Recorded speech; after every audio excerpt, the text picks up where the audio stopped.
Good morning বন্ধুরা, sir ব্লগে সবাইকে স্বাগত জানিয়ে আজকের ব্লগটা শুরু করছে। আর আজকে হচ্ছে রবিবার। দেখো, ঝাড়ু দিয়ে নিয়েছি সকাল সকাল। আর ওই যে উপরের ঘরে কাজগুলো করতে এলাম। ছোট মেয়ে নাচানাচি শুরু করে দিয়েছে। আর ওর যেহেতু পরীক্ষা শেষ, ও উপরে খেলা করছে। আর পরীক্ষা শেষ বলে না, এমনি উপরের ঘরে এলে কাজ করতে ও তো আসে আমার সাথে। বড় মেয়েও আসে, ছোট মেয়েও আসে, মানে এই টাইমটা ওদের খেলারই সময়। আর এই যে পাশের বাড়ির ছোট ভাইকেও নিয়ে এসেছে। ছোট মেয়ে ওর ভাইয়ের সাথে খুব মজা করে খেলে। ও প্রায় আসে আমাদের বাড়িতে, আগেও দেখেছো তোমরা আমার ব্লগে।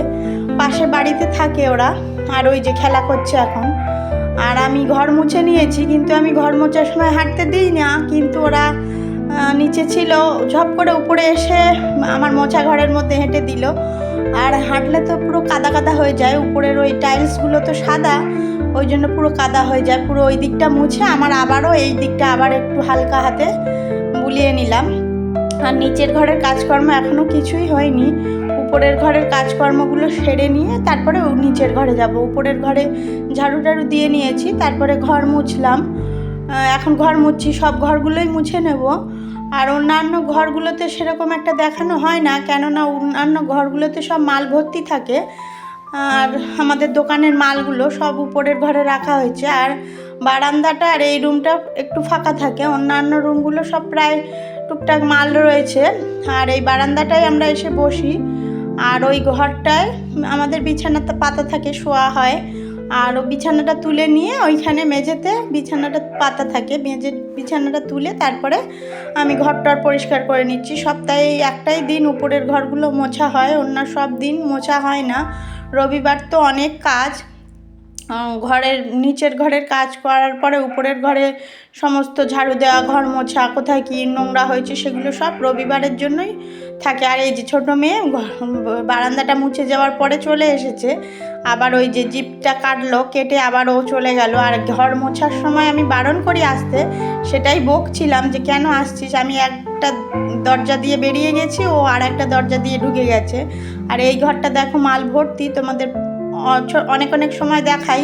এই ঘরটার মধ্যে মাল ভর্তি থাকে, অতটাও মোছা হয় না, তাও মুছে নিই। আর ওই যে আবারও চলে গেল, বকছি তাও চলে গেল। আর আমি খুব তাড়াতাড়ি করছি, যেহেতু নিচের ঘরের কাজগুলো এখনও হয়নি, তাই জন্য। আর এই যে উপরের ঘরের সব কাজকর্ম সেরে নিচের ঘরের কাজ করব, তারপরে রান্নাবান্না আছে। বাজার হয়নি, দেখি নিচে গিয়ে কি বাজার হয়েছে দেখব। বাজার টাজার দেখে সেরকম হলে রান্না করে নেব। আর এই যে দেখো বন্ধুরা, এখন চিকেন নিয়ে চলে এসেছে। চিকেনটা এখনও ধোয়া হয়নি। আমি উপর থেকে এসেই দেখছি চিকেন। আমার শাশুড়ি মা, হাজব্যান্ড বাজারে গেছিলেন, শাশুড়ি মার হাতে দিয়ে পাঠিয়ে দিয়েছে। শাশুড়ি মাও সাথে গেছিলেন, দুজন মিলে বাজার করেছে। আর আমি এখন নিচে এসে কোনো রকমের নিচের ঘরের কাজ কিছুই হয়নি, তাড়াতাড়ি রান্নাটা কেটে নিয়ে বসিয়ে দিলাম। টক হবে আর চিকেনের তরকারিটা হবে, আর কিছুই হবে না। তাহলে আমি রান্নাটা করে নিই। আর শাশুড়ি মা বাজার থেকে আসার সময় তাল নিয়ে এসেছেন, সেই তালটাও করতে হবে। দেখি একবারে কখন কি করি বুঝতেই পারছি না। দেখি রান্নাটা হয়ে যাওয়ার পরে হয়তো তালটা করব। আর বিকেলে একটু শাশুড়ি মা দোকানের দিকে যান, ওই জন্য বলছে যে আমি থাকতে থাকতে সব রান্নাবান্না, মানে তালটার কিছু করে নেওয়ার কথা। তালটা নরম আছে, ওটা করতেই হবে আজকে। আর যেহেতু রবিবার, সোমবার হলে তো আবার স্কুল, সমস্ত কাজ এসে যায়। আর দেখো চিকেনটা আমার ধোয়া হয়ে গেছে, পেঁয়াজ রসুন সব কেটে মিক্সির মধ্যে পেস্ট করব, সব ওর মধ্যে দিয়ে দিয়েছি। আর অল্প কিছু রেখেছি গোটা দেব বলে। আর আদা রসুন কাঁচা লঙ্কা সব ওর মধ্যে দিয়ে একবারে পেস্ট করে নেব। আর আলুটা ভেজে নিচ্ছি। আর আমরা একটু কেটেছি, ওটা দিয়েই টক করব। এই যে চিকেনটা ম্যারিনেট করে রেখে দিয়েছি। আর এই যে আমি পেঁয়াজটা যেটা রেখেছিলাম ওটা দিয়ে দিয়েছি, আলুটা তুলে নিয়েছি ভেজে। আর এখন পুরো রান্নাটাই কমপ্লিট করে ফেলছি।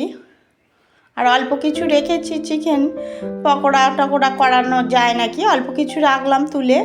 দেখা যাক কখন কি করতে পারি। এখন তো এইটাই ঝপাঝপ করে রান্না করে নেব। এখনও স্নান টান কিচ্ছু হয়নি, পুজো দেওয়া হয়নি, নিচের ঘরের কাজগুলোও বাকি রয়েছে। রান্নাটা করে নিয়ে দেখি তাল করতে হবে। আমার শাশুড়ি মা তাল করতে বসে গেছেন, মানে তাল পরিষ্কার করা, তালের কাঠগুলো বের করা, এগুলো উনি করে নেবে। আর শুধু বড়াটা আমি ভাজবো। এইগুলো রান্না হয়ে গেলে গ্যাস ওভেন সব মুছে পরিষ্কার করে নিয়ে তালের ইয়েটা করব, তালের বড়া করব। তাহলে দেখতে থাকো বন্ধুরা। আমার চিকেনটা তো প্রায় হয়েই গেছে, রান্নাবান্না সেরে নিয়ে করতে হবে। আর তারপরে আছে স্নান করা, পুজো দেওয়া, ঘরের নিচের ঘরগুলো সব মুছে পরিষ্কার করা, এইগুলো তো তারপরে করতে হবে, তাল করার পরে হয়তো করব। দেখো আমার তরকারি রান্না কমপ্লিট, ঝোলটা ফুটছে, এটা হয়ে গেলেই আমি সবাইকে হয়তো খেতে দেব না, আমি এখন তালের ব্যবস্থাটা করে নেব।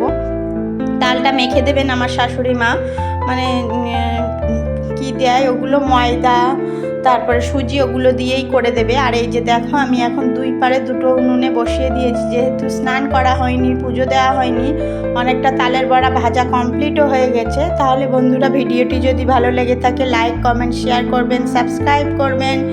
আর দেখা হচ্ছে নতুন একটা ভিডিওর সাথে, ততক্ষণের জন্য টাটা। আর আমার প্রায় সব তাল বড়াই ভাজা কমপ্লিট হয়ে গেছে, শুধু আমার এইটাই বাকি রয়েছে, এটা তুলে নেব, তাহলে শেষ হয়ে যাবে। তাহলে টাটা বন্ধুরা,